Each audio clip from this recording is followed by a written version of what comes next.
writing because I don't have those figures to me. So if you just bear with me, I'm just going to scribble something down. No, that's fine. You also say that the current numbers being placed here are not considered to be unreasonable or excessive. How many would you say would be?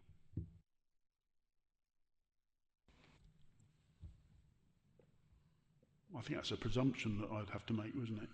I would turn around and say, personally, that if I could not find, or my officers could not find any temporary accommodation in tendering for our residents, that would be excessive from other councils. Okay, that's a fair enough answer. And the final point is the previous administration took action, writing to London boroughs and publicly holding them to account. Are you going to do anything about the current situation? I think that's a conversation I'm going to have with officers, and then I'll make that decision if I need to. Okay, thank you very much. Chairman, could I just add something about homelessness? So last year when I was in front of this committee, I told you that we had 369 people or households, if you like, in temporary accommodation in 2023. In 2024, we had 379. 161 families, 42.5% of that total. 125 of those 161 were or still are in temporary accommodation past the 6 weeks that government say we shouldn't have. So that's 33%. So far this year, and we're only on the 13th day of January, we put 8 placements. 4 of those are families. And the reasons for temporary accommodation are vast. And Mr. Clark kindly informed me that these used to be the other way round. So the majority, I say the majority, 130 of the people or households that are in temporary accommodation for last year were evicted by family and friends. Landlord evictions were 60. Domestic abuse stroke violence, 41. Rough sleepers, which includes the severe weather emergency protocol, 34. Hospital releases, 16. Home office accommodation ended, 14. Left prison, 13. Property not fit for inhabitants, 10. And then it goes on, harassment, evicted, fire, arson. It costs us a lot of money, but it's the right thing, and we must make sure that people are protected and have a roof over their head. Spendles currently has 16 families in. I want to see it full, but that's 16 families that aren't in B&B, aren't in an inappropriate place for to bring their kids up and go to school. There's some stuff on social media that says, I spent Christmas there, it's the best thing that's happened to me. That's a good indication and a good thing to say. You know, I don't think anybody has actually put a negative comment about Spendles, especially the people that are there. So I just thought I'd bring that to the committee's attention, because I think it's vital. You know those figures. They're going up. All right, it's only 10. Wouldn't we like to see it a lot lower? Yes. Can we do that? I don't know. But we're going to try. Thank you. Okay, thanks. As I say, Spendles was a project started under the previous administration, and I'm really pleased that it's finally delivered what it was intended to leave. And I see Mark smiling. I'm sorry, I couldn't resist. Moving on, does anyone have... Peter. Thank you very much, Chairman. A couple of questions. We've mentioned homeless people being moved into the area by other councils. Quick question for you is, do we place residents outside of this area? Do we now, and have we ever? And the next question is, you've mentioned in your answer about the recently introduced Rent Reform Bill 2024, if passed, may have a positive impact on reducing homelessness. And I just wonder whether you could outline what detail of that act in particular is going to have a positive impact, please. Thank you. I've almost forgotten the first question, which is ridiculous, isn't it? It was only 30 seconds ago. People outside people the district. Yeah, we move in people outside of our area. Yes, sorry, trying to answer the second question before I thought the answer to the first question. The answer is yes, but not many. We do place residents outside of the district. That may be because they need to be, and I've answered this before on a couple of questions, in that they may be fleeing domestic violence, and the best place to place them is nowhere in Tendring. It's not many. Myself and the leader have had more than one conversation about we should always have our residents within our district because this is their home. But like I've said, sometimes we need to move them out of the way of any danger. At any one time, probably less than a dozen. And in regard to the other thing about the rent reform bill, huge thing about Section 21 evictions. There'll be a reduction in no-fault evictions. So, you can't just. We got this. Is it going to get passed? We don't know. That's obviously up for government. But that may have an impact on landlord evictions if they can't just. I want to get rid of them. They're going to have to jump through some more hoops. So there's going to be a bit more protection for tenants. That's the way I look at it. So, if that's the case, then I think that will have a positive impact. We shall have to wait and see. I mean, when's the legislation going to come in, and we don't know. But hopefully it'll have some sort of positive impact. Everybody seems to think it is going to have it. Okay, just on that, I'm hearing there might be certain elements of it that might be very, very positive, but what I'm hearing is that because those regulations are coming in, it's making it a bit sort of onerous for the private renter. We're talking about the people that have got the one house or the one flat. They're now selling because of the rules being, and that non-eviction one is actually a key one because they're going to find it very difficult to move somebody on if and when it's necessary. So they're now selling up in huge numbers. So what that's going to do is actually increase the rents because it's supply and demand. So I think that's one to keep a watchful eye on. Thank you. I totally agree. We need to sort of, how do we encourage private landlords to stay in as a private landlord? But if they've only got one or two and it's causing them absolute pain to do, then I can quite understand why they do. But we'll deal with that when it comes up. Thank you. Anyone else? Okay, thanks very much for that. We move to question 15, which is Sue Honeywood to Mark Stevenson. How many vehicles in the council's fleet are leased and how many are electric energy vehicles?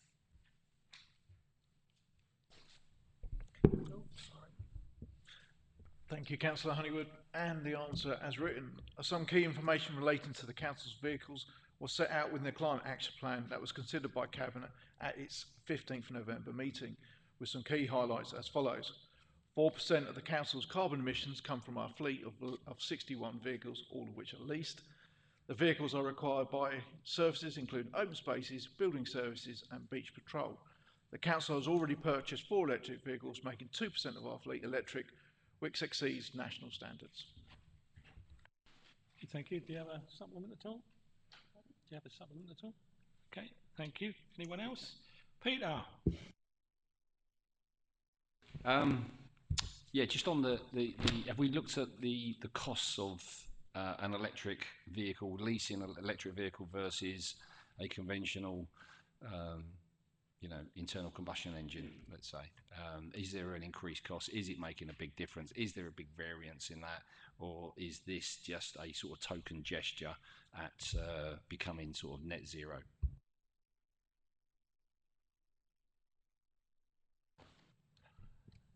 I don't think it's a token gesture at net zero. I think the council has an aspiration of net zero, but we also have to be pragmatic with it.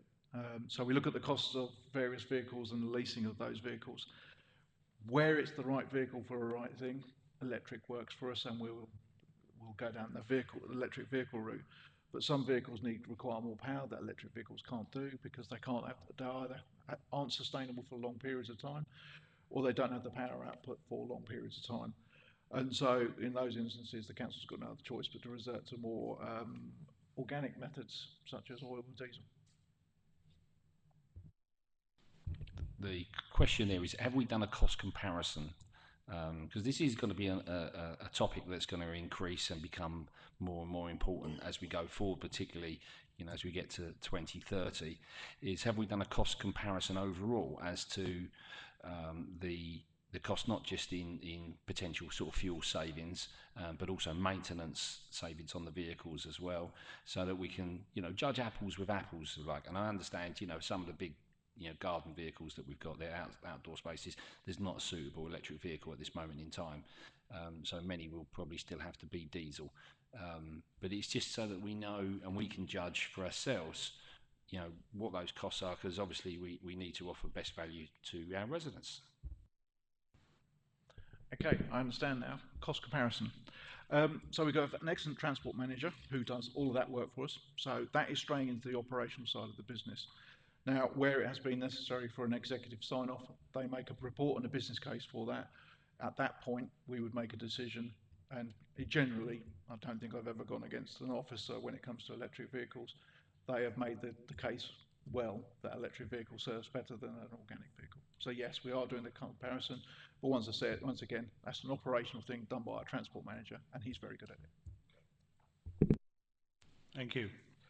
So the next question is question 16, Mark Cousins to Mark Stevenson. What is the Cabinet's view on the savings plan in the longer term, especially in the light of potential devolution and local government reorganisation?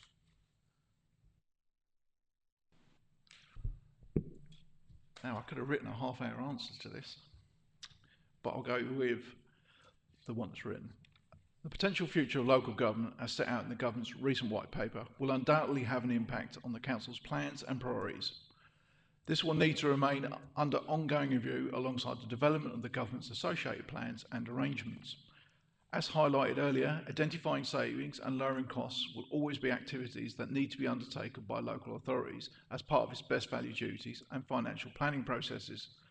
Therefore, I think our savings plans need to be developed with this in mind, with a priority on identifying where there are opportunities to reduce costs via efficiencies and actively managing our liabilities and cost pressures. We touched on homelessness earlier, and the review that I have requested is a good example of how we are actively managing our costs that in turn will support our overall financial position. As my administration and previous administrations have stated, we would always look to protect our services wherever we can, and as the wider devolution and local reorganisation plans develop over the coming months, it is acknowledged that it may present opportunities that support this underlying aim. This will therefore be a key feature as we develop our savings plan during 25-26, which will also need to reflect any reforms to how the local government is funded that are introduced by the government in future years.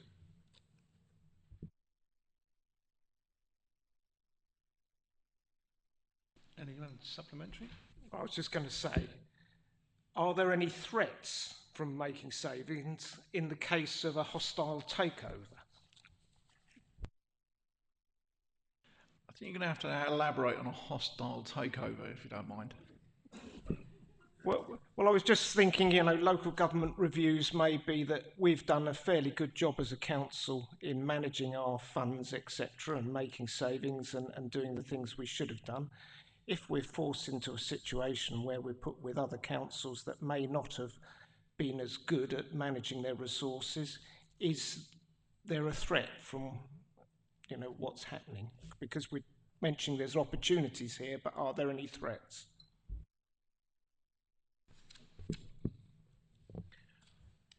Are there any threats from a hostile takeover? Okay, so there's no such thing as a hostile takeover in this when it comes to councils. I think LGR does present some opportunities, but it also does have some things that do concern not just us, but everybody in Essex.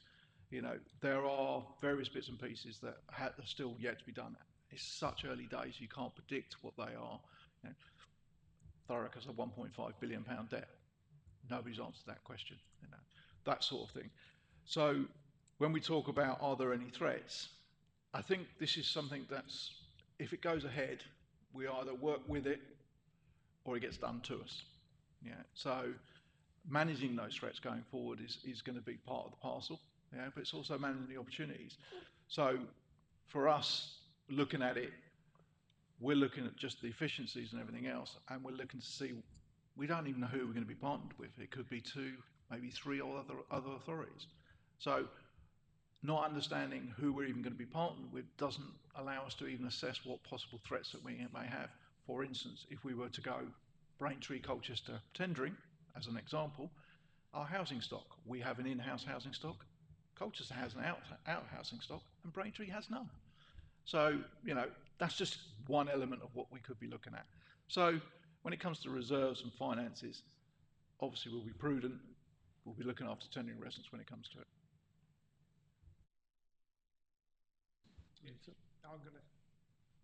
I'm going to say I'm quite happy with that. You know, it's the answer I wanted to hear, really. Anyone else? Okay, moving on to question 17, Sarah Newton to Andy Baker. This question's to Councillor Baker.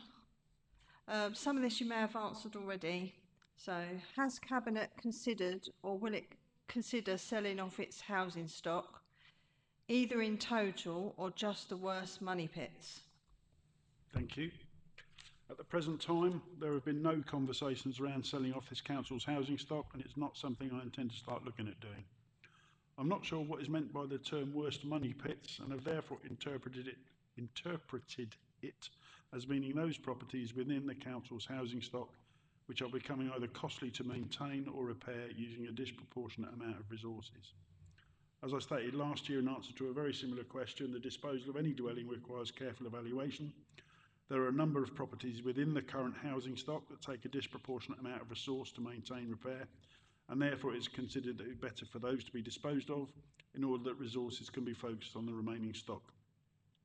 A number of proposals are currently being prepared for formal consideration. It is highly likely that further properties will be identified, and a framework to deal with this in the form of a housing asset management plan, together with an acquisitions and disposal policy, is currently being prepared for formal consideration at Cabinet in February. At the current time, there are a total of 4 such properties. Thank you for that. Supplementary at all? No. Okay. That's sorry, Mark. Well, I was going to say, so just to confirm the question, because it says, has Cabinet considered or will it consider? And the answer was, at the present time, there have been no conversations. But, I mean, the question was, has it been considered? Quite clearly, you have been considering it. It's not something I'm considering bringing before Cabinet to discuss. I mean, I haven't had that conversation with my Cabinet colleagues. I don't intend to, because I don't think it'd be a good thing for us to sell it off. And if I can just expand slightly on that, I am aware that there are developers who have affordable housing that they've built out and are having great difficulty in getting social housing landlords, so housing associations, to purchase. So knowing that's there, I don't think there'd be anybody that'd be willing to take on possibly 3,000 plus properties that we own. And would that be an appropriate thing to consider in light of what Councillor Stevenson has mentioned about local government reorganisation? I don't think it's the right time to do it, and I'm not even going to consider looking at it. I was going to say, I'm just taking the wording because it said either in total or just the worst ones. I think, you know, quite clearly we have considered the worst ones. It was just that the answer didn't seem to quite tally up with the question, because, you know, the question did actually mention it either in part or in full. I mean, I wouldn't want us to be selling off our housing stock, but maybe looking at the worst ones would be something that I think we should be considering, and that was the original question. Right, yes, okay, I take the point. So to confirm, we're not consider selling off the housing stock. However, those that are the worst money pits, in other words, and I think I covered this quite capably earlier on in the meeting, is that if we have properties that are going to cost us a lot to maintain or repair, or to reach decent home standard, not reaching it, then they will be disposed of, and the money will be reinvested back into either more stock or increasing the decency of our homes. you happy with that? Yep. Okay, anyone else? No? Okay then. The next question is 17, 17, Sarah Newton to Andy Baker. 18, sorry, I've done 18. It's question 18, Carrie Doyle to Andy Baker. Okay, so what is the council's current position in relation to looking into joint ventures, for example, with pension fund companies as a way of increasing its housing stock? Thank you. There are various examples of successes and failures across the country where authorities have taken such an approach, and it is therefore important to acknowledge the significant associated financial risks on both the general fund and the housing revenue account. Such approaches, therefore, can significantly change the underlying financial landscape, structure, and risk to local authorities, which would need careful consideration within the context of the recent white paper on devolution and local government reorganisation. With the above in mind, a pragmatic way forward would be to allow the wider devolution local government reorganisation work to evolve during 25-26 and then revisit such matters in light of the associated outcomes.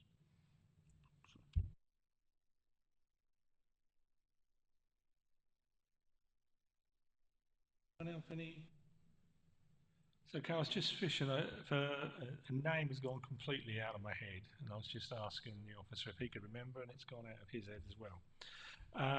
Quite some time ago, we were looking at potential big money options for that, which I think, if we remember correctly, one was LNG.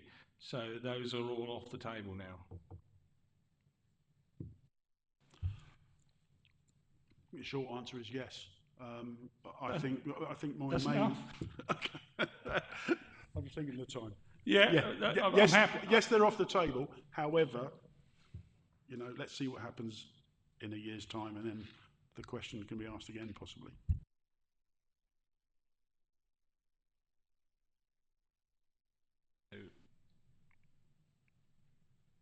The next question is question 19, which is Matthew Bensalem to Andy Baker. Thank you, Chair. In fairness, I'm happy to withdraw this question because I think the question to the previous answer negates this question. That's fair enough with that. Okay, that was the questions from that, and so there was a section at the end of your paperwork for two of your cabinet colleagues, in which bullet points were put in.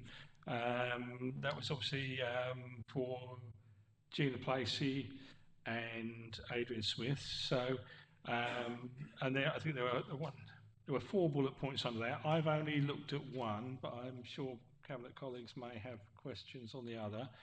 And my first part of the questioning was on your stride under Careline, in which your stride, and I mentioned this at cabinet, so hopefully there's a heads up there already.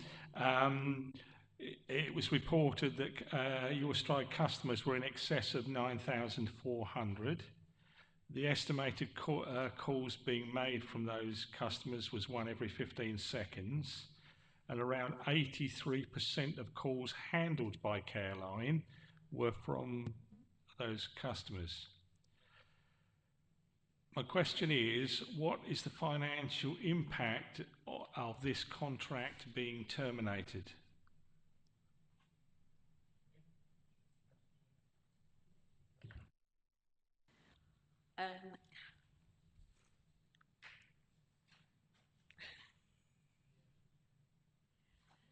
The officer suggested, do you have a prepared statement in response to any of these items? I have asked my officers for some information. We were sort of second guessing what you might ask. Yeah. I mean, I'm at a disadvantage of not having a scripted question, am I, to give a scripted answer? But I can give you, would you like something in writing, or would you like me to say something now? I don't, if you could, because obviously we've got to, after this part of the meeting, we've got to come up with responses to all the questions we've asked you, and come up with a a critical friend response. Okay. Well, obviously, officers are working on this, and we've got a report going to Cabinet in February, where the details will be set out. We haven't got the details of how these costs affect at the moment, and I don't think it'd be prudent to guess or to give any information right now, but they'll be in the Cabinet report in February. Okay, Is that that's okay? fair enough. So it's a bit of an unknown quantity at the moment. Yes, That'd be a it fair is, enough way yeah. of saying it. Obviously, I was looking at it from the impact it has on the budgets in the future. I know that we're talking about the possibility of closing Careline down, but with such big figures, I wondered what effect that have. So the committee can obviously input on other options. It seems to me that, you know, looking at the local media, there is a lot of support for Careline, and it would be good if we could do something positive from that. But that's fair enough. If it's February, it's February. Does anyone else have any questions on Careline? Peter? Obviously, there's a financial impact, and seems to be the main consideration there. But you know, can I ask, you know, are we going to consider the social impact of the outcome if the decision is to close this as well? I'm assuming that we're not just looking at it from a financial aspect, or are we? We're not looking at it just a financial impact whatsoever. This is one of the things that will be highlighted. And obviously we're also looking at recruitment problems and wanting to provide value for money and a quality service. And I think if anything, we can pat ourselves on the back that Careline has been so good. It's attracted further entrepreneurs into the market. So one of the other things to look at is whether we're actually in the best place to provide that service. But also paramount to that is making sure that our users and our staff are fully protected and looked after. So most definitely we look at the social aspect too. Graham?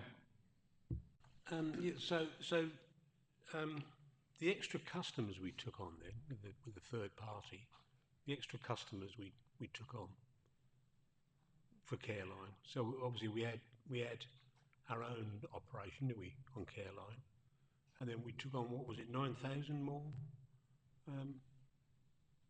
9,400 was the figure in the report. That was the figure in the report. Yeah. So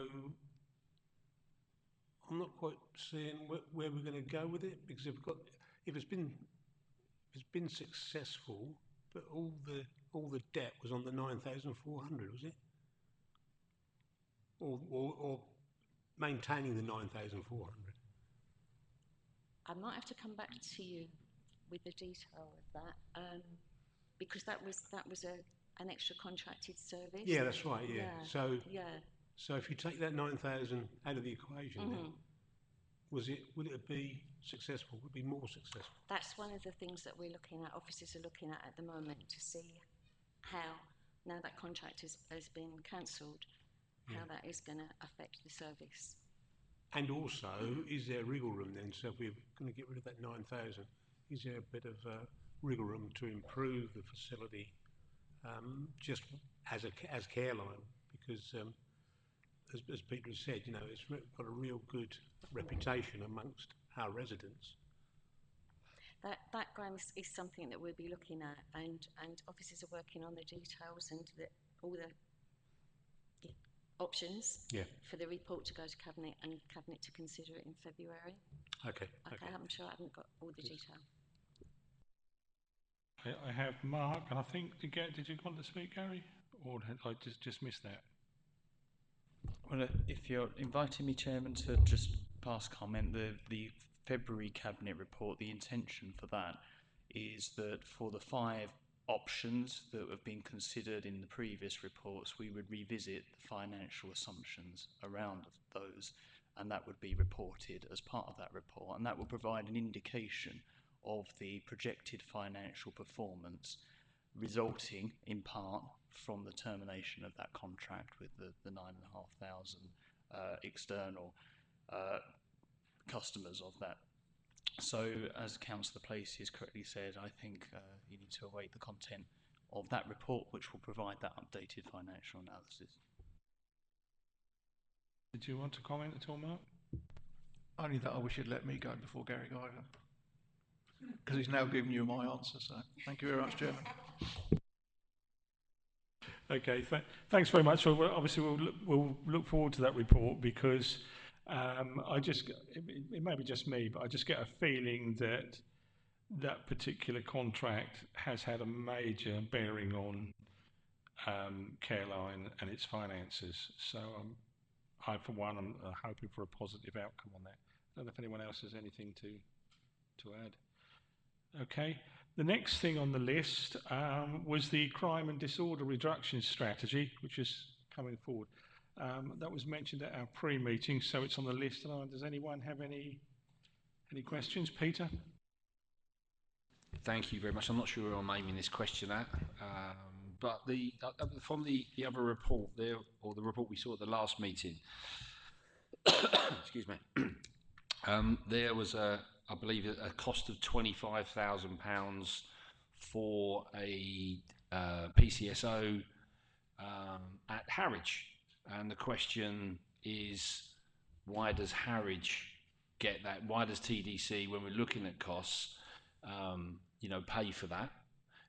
Clacton doesn't do that. I think Little Clacton parish councils, they take in money. They put money towards it themselves.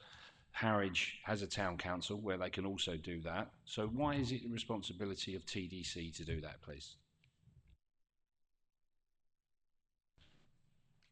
Right, this is something that is co-financed with Harwich Parish Council, and it was recognised in 2019, I think, that something extra was needed at Harwich, because their figures are second to Clacton, their ASB figures, their crime figures, and they don't have bespoke programmes with the police that we do in Clacton. So the decision was taken back then, and we carried it on last year. But then going forward, it's going to be part of the grant funding review. So it's not a guarantee, but it was thought that it was prudent because of the figures, the stats, the need, that we carried on what was started previously.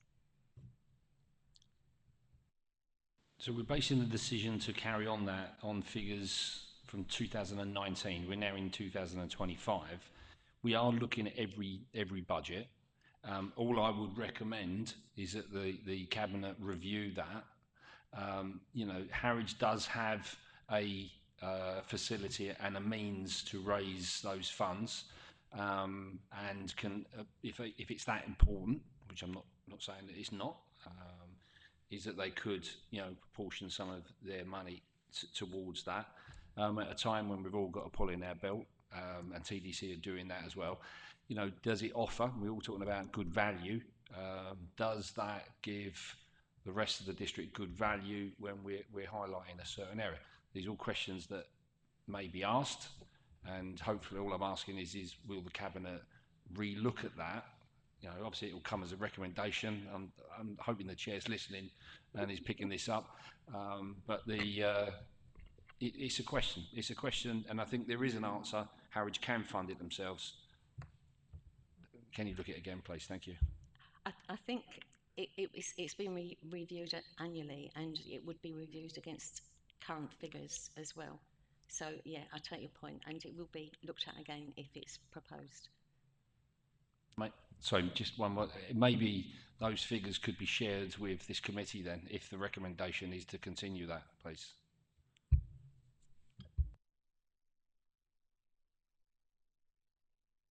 Okay.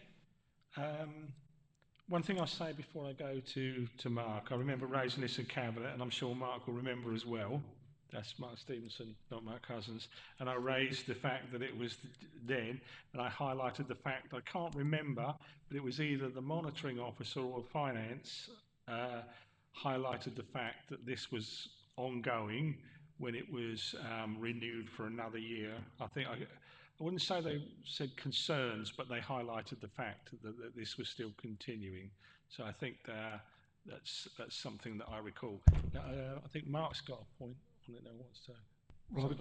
I think my question was almost to Richard over there because he's probably the one to answer it. I mean, other councils do it. I mean, Peter's just mentioned it. I mean, Frinton and Walton, for instance, finance 3. Would it become special expenses if it's being done in part of the district and not in others? That's a heavy question for gone 9 o'clock at night talking about special expenses. We'll have to digest that. I don't think so. Gut feeling. We'll have a look at it. Yeah, I don't think so. I don't think so. But I'll have a little head scratch about that one. Yeah. Peter.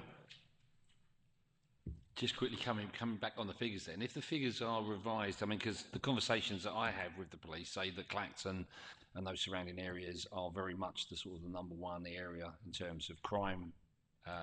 And bearing in mind other councils already pay it as well. Would the council, if the cabinet say, look, they're going to carry on with Harwich, would the cabinet also look at requests from other councils that they may part fund those as well?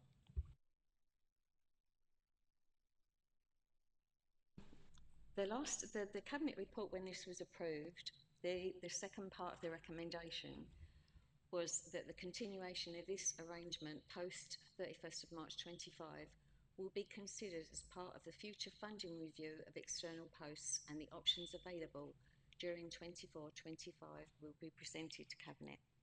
So I think anybody can apply for anything, but there's a list now, which is the other scrutiny committee, the grant funding, and there's criteria that has to be met, and there's no guarantee that Harwich will meet that criteria.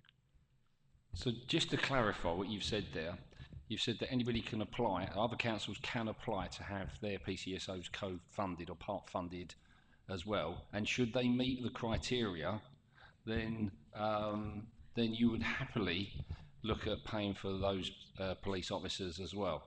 And if that is the case, will you be sending out communications to all town councils to alert them to that, or would you like me to do it? Thank you. I'm going to defer to the leader. Anything can be asked for, it's whether the money's there. Okay. I think I've got Mark wants to respond, and Graham, did you have a... Okay.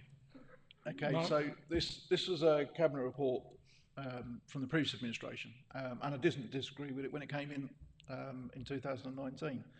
At the time, Harwich had a very high crime rate, and it was felt that an extra police presence in the area would help that situation, and it has helped to some degree, but not as much as I think people would like. To sit there and say that we did this in isolation wouldn't be true. We did this in consultation with the police. Now, the police do have considerable operations within Clacton, which is the highest area of crime, and the only reason it's the highest area of the crime is because it's the largest area and it contains most of the shops. A lot of crime comes from shops. It's not, muggings and beatings in the street. It's more shoplifting and things like that. So to say, are we offering it out? No, we're not. I'll clear that one up right now. Yeah, so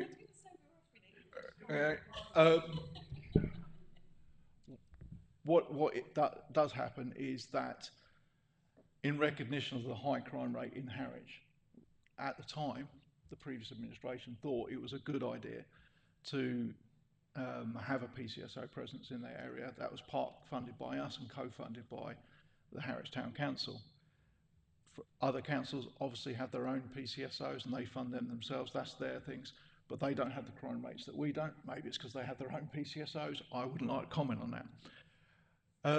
But it is now all under review, and that's the thing about it. So what we will be doing in the next year coming forward is reviewing not only do we still need it, but how we go about it.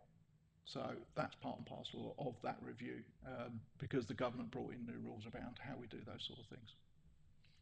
Thank you. I actually prefer Councillor Placey's answer. Thank you. I thought you might, which is why I thought I'd do that one.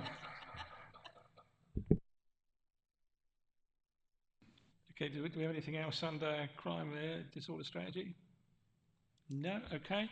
CCTV project, I think a lot of the questions in this were answered in the written responses to that. I did notice a flood of planning applications go through this morning for various locations, and I'm told, and I'm sure Gary will nod or shake his head, are they due to be heard in February? Yes, there we go. A nervous nod, but, and they go to committee, I believe, because of that. So that's fine. The only other part then I've got on that is obviously that's the planning applications. What permissions do we need from Essex County Council and Highways, and do we have those? Chairman, on a rare occasion, I'm going to defer to our planning officer. I hope. You've caught me on the hop there, Chairman, really, with that one. It may be something I need to come back to you in writing, because it will vary depending on the locations and on the schemes. It may be that Mr. White may be able to add, but no, come back to you in writing. There are a small number of the camera locations, 5 in fact, that are proposed to go in or near the highway. To put cabling and installation in the highway requires a thing called a Section 50 agreement, Section 50 of the Highways Act. Those applications have been made, discussions have been ongoing. We don't have consents yet, but we'll be trying to push those forward during the time it remains available. Okay, thanks very much for that. I think the funding ends in, or technically the fund ends, that's the best way to put it, we're being positive here. Technically the funding ends in March, and I think are we live in April? Well, that's the plan. Yes, we have a construction phase beginning on the 17th of February. The bulk of installations will be completed within March, and there will be a phase of testing, commissioning and troubleshooting going on until the 10th of April. We understand that the Police and Crime Commissioner doesn't intend to withdraw funding, but we will be confirming that as we go along. Hey, thanks very much.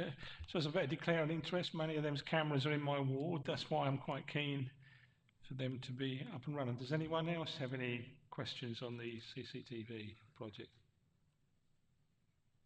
Okay, thank you very much for that. Harwich PCOs, CSOs was next on the list. We've covered that, so we can move on. And then the last part was the environment portfolio holder. Obviously, Adrian Smith, and that was listed as waste recycling service procurement. I think there's quite a few questions and answers being covered from the previous, when we had the previous meeting. They've subsequently been provided in writing. But is there any other questions anyone has on that? Okay. Right, so I'd like to finish by saying thanks very much for coming along. I hope that we have tried to challenge you a little bit on the questions, and thank you very much for your answers. I propose a 10-minute break to allow you to finish up, if you and that will give members of the committee a chance for a break and to reflect on your answers. So thank you very much again for coming. Thank you, Chairman, and we look forward to your recommendations. Thank you, Chairman.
after that discussion. I've had quite a discussion with Keith, and I know Mark's had input, and Peter, Graham. We've, we've come up with a possible recommendation. It is, Chairman. Which I'll ask Keith to read out, and let me know what you think. So we've got two recommendations. One is for item 5, so that's the HRA and general fund budget, and the proposal, subject to being moved and seconded, is that the committee doesn't feel in a position to comment on the robustness of the budget plans for 25-26 and beyond. And in this regard, it notes that in respect of the general fund, that the forecast risk fund will be exhausted within 28-29. And as at today, there is no specific plan to address the full savings necessary. And for the HRA, there are not the written plans to move it to a long-term sustainable position. So that's the recommendation, I think. Any comments on that? I'm quite happy to move that, Chairman. I'll second it. In terms of the same fund savings, two ways we achieve the budgets. Either actual savings or actually spend money to bring more income. Now, can it be explored to bring more income in? I think that the savings plan is loosely referred to anyway. If you look at the savings plan, there's not a tremendous amount of savings in there. Dare I say? Would it be better termed plan? It's a mix. It's a mix of income and savings. Yeah. So it's a mix already in there, isn't it? So you could refer to the fact that the savings plan includes, in open brackets, which includes income generation. That's what I'm saying. To make it absolutely clear is that you talk about that as well, because the way you're just saying savings, that just means cuts, and that's excuse me, it's not always the best way to hit your figures. So.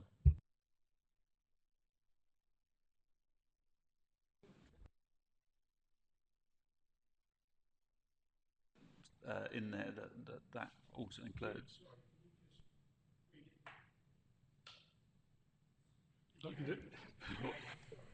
With the addition, got plenty of time. So that the committee doesn't feel in a position to comment on the robustness of the budget plans for 25-26 and beyond. And in this regard, it notes that in respect of the general fund, that the forecast risk fund will be exhausted within 28-29. And as at today, there are no specific plan to address the full savings necessary. And we could put a note to the effect that could also include income generation, additional income generation. And in respect of the HRA, there are not the written plans to move it to a long-term sustainable position. So, what suggestions are you forward then to Well, I think you're going to say you're not in a position fully. Yeah, but you should come up with something to say.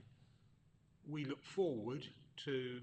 I think that comes in when you have your item 6, because item 6, which is looking forward for the highlight priorities for next year, to saying, and I've written down that you're going to urge Cabinet to urgently address the projected general fund savings, which again could include income generation requirements, to 28-29, and the intention to develop plans to move the HRA to a sustainable position, and that you ask them to engage with the committee with sufficient detail to enable it to perform its role as a critical friend. So you're saying, come back with the details, work with us, and in that way we can assist, we can contribute, you can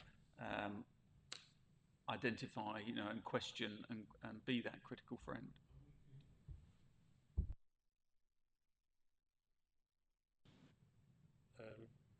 Scrutiny process. Is it? Oh, okay. Yeah. I think urgently is the key word there as well, because it's a time. Do we want to say, look, urgently come back and to report to this committee before the next meeting, our next meeting, which is, when is it? March? We do have a meeting in March. I don't know. You do.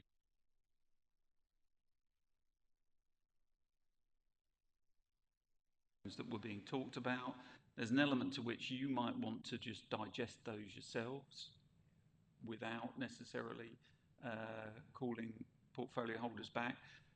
There is also a big issue about the waste contract, and that is probably going to be resolved. I think the timescale takes it at some point in the summer. We'll certainly be in a lot clearer position whether that, and if that's significantly higher than the £7 million budget, then that will dramatically need to be addressed in the savings plan. So you might, rather than necessarily going, well, let's do everything now based on a £2.4 million structural deficit, let's actually take the fuller picture into account, and we can adjust your meeting in June, July, so that actually it comes after that assessment. Yeah, we can look at that later on. I think there's a close eye to be kept on that contract. But when is our full council budget meeting? Is that April? So no, that'll be February. Oh, it is February, is it? Right, okay. Which makes a nonsense then, doesn't it? Because that's going to come before full council before we've actually got the answers that we want. I think Matthew wanted to comment.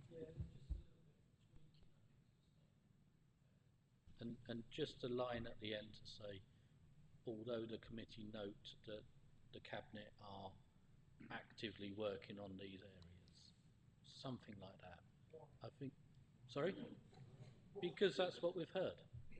We've quite clearly heard. But hang on a moment. I just said on the first question that I raised, we were told on the HRA, I said, your reply sounds like the Cabinet doesn't have a plan.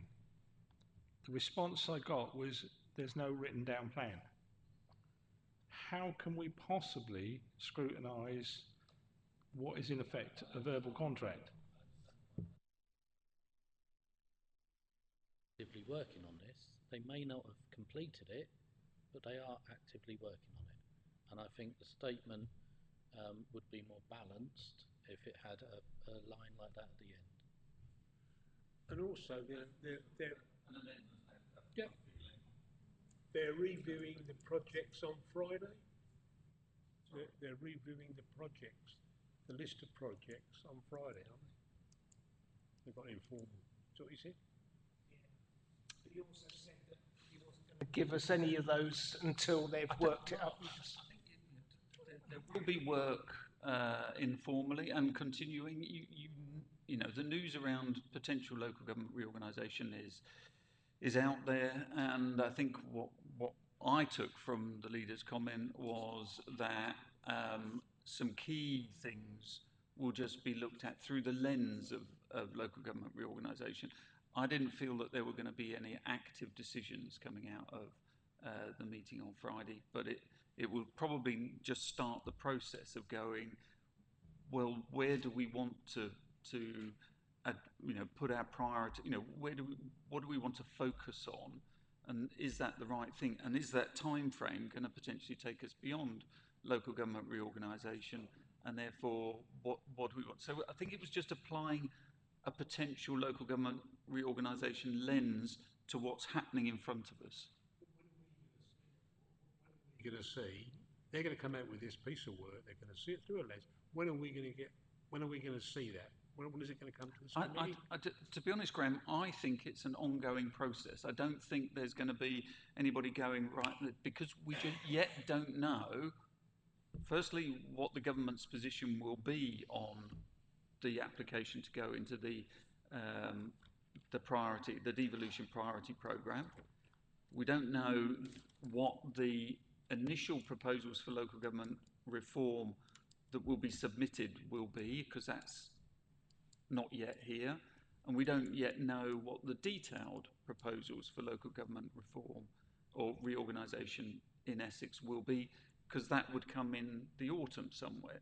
So I don't think any firm and absolute decisions are going to be made. I think it's just going to be starting to think, well, what might that look like if local government reorganisation happens, and starting that process. So I don't think it's a definite.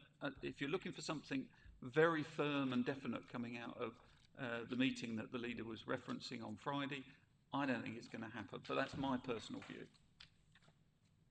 My view is that you have a plan, and if that plan, as you said, ongoing, and you can change, you can add, and it's constantly review that. If you have a plan and then you review it, it's the same in any business. You don't just stick with it and go, right, well, that's the direction I'm going in, and that's it. Yeah. Regardless, things happen in the world and in business, and everything happens, and then you change course, and you might know where you want to get to, but instead of going a straight line, you have to tack like a sailing boat, but you get there, but you have to chop and change. So I think we need a plan. We need a plan. Certainly for the next 12 months, you know which direction you're going to. If that plan, it should always be under constant review, and officers will do that. And then it can be adapted, but they need a plan. And I think this committee needs reassurance that there's a plan. Yeah, that's it. It doesn't have to be set in stone. But the other thing is, if the plan is written down, each and every cabinet member knows the direction they're going in and the approximate boundaries they're working within, and this scrutiny committee knows the same. At the moment, when we're sitting here and the plan isn't written down, well, how many people know about it, and what Chinese whisper has happened when the verbal plan has been passed to someone else? Chairman, before we go any further, we're now at the 3-hour mark. Yep. You have to make the decision to continue or call an end to the meeting. I'm happy to, or Mark is happy to move. Yeah, I was going to say I'm quite happy to move those I'm happy to second as written. If we vote on that and it goes through, great. If it doesn't, we'll reflect on it.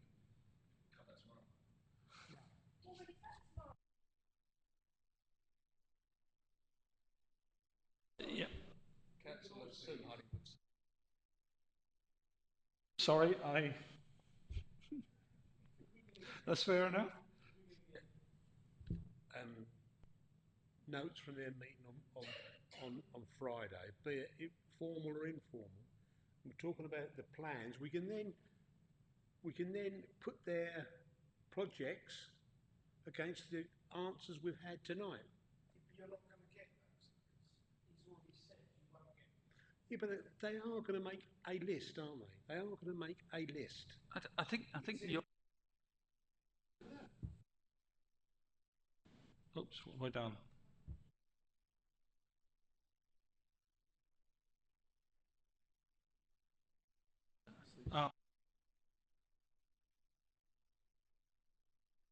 So can we formally just adopt that, agree that you've gone to the 3 hours and that you're going to continue? I thought we've got a recommendation. Yeah, thank you. And is that approved by the committee? A few nods. Let's get it done.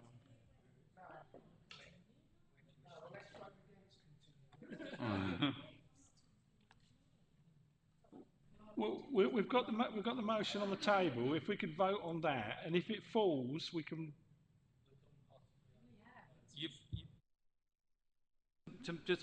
Just to even to move the resolution that you read out, you need to move past that 3 hours. So if you're in agreement that you're going to persist and try and get to a decision, it'd be useful to just get a show of hands, because I'm not sure whether people are cold. Yeah. Yeah, we'll move Graham, to are you voting for, or you're just contemplating it?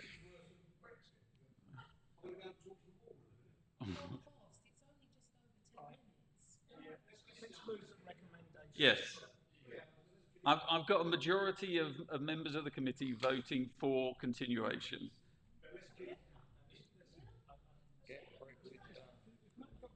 One, two, three, four, five. There were the three at the end, yourself, Graham, and Peter.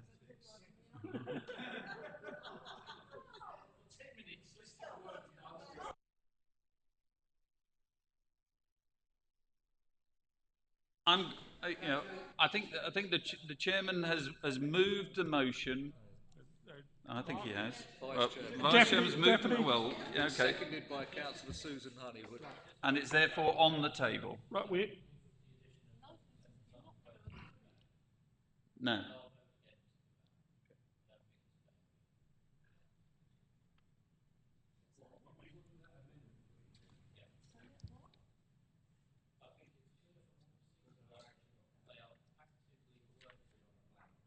In the answers that we're looking for. And I don't think the statement makes that clear. Wasn't started by the last. That's what I want to know. Yeah. If we support that use one liner, and then presumably the law be in favour. What's the one liner? Sorry. It was to make a statement that it was within the meeting that it was clear. I think you used that work was progressing on the plans concerned. No, I don't think it's clear at all. You can say something along the lines of it's been noted that the leader said that he's working on this. Fine, that's truthful because we've seen no evidence that it's actually. He could promise the world and say anything, but we haven't seen anything. I'm not saying he's not. No, I understand. We have three different cabinet members and employees of the council. That, in my view, made it clear to me. I'm happy for the word clear not to be there. However, it was noted that the cabinet members present all detailed that they are working on these proposals actively. You've all asked questions. Well, you've got an amendment. So is that being seconded? Right. So it is seconded. So you've now got an amendment about a line to say that you note that statements were made at the committee concerning the development of the said plans. Active, yeah. I didn't see anything. I know, but the amendment's been moved. It might be just easier to move to a vote. Right, and I think he had a second. So Yeah, it is seconded. On the amendment. Whether you're going to accept the amendment. Well, if it's proposed and seconded, it's on the table, isn't it? Yeah, no. So now we're voting whether we're going with the amendment. So what does the amendment actually do? It notes.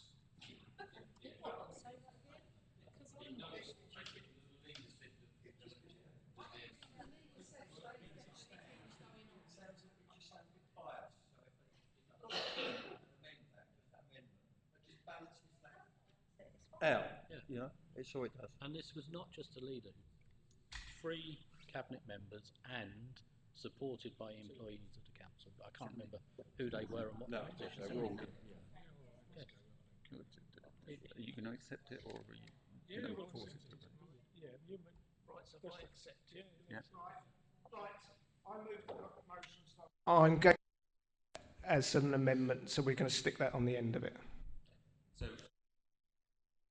well, you've got to ask the second whether she was happy to include the amendment.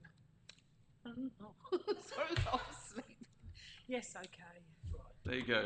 So, are we in agreement with a substantive motion then? Can we have a show of hands? Shall we just make Yeah, sure be useful. Just lovely. Thank you.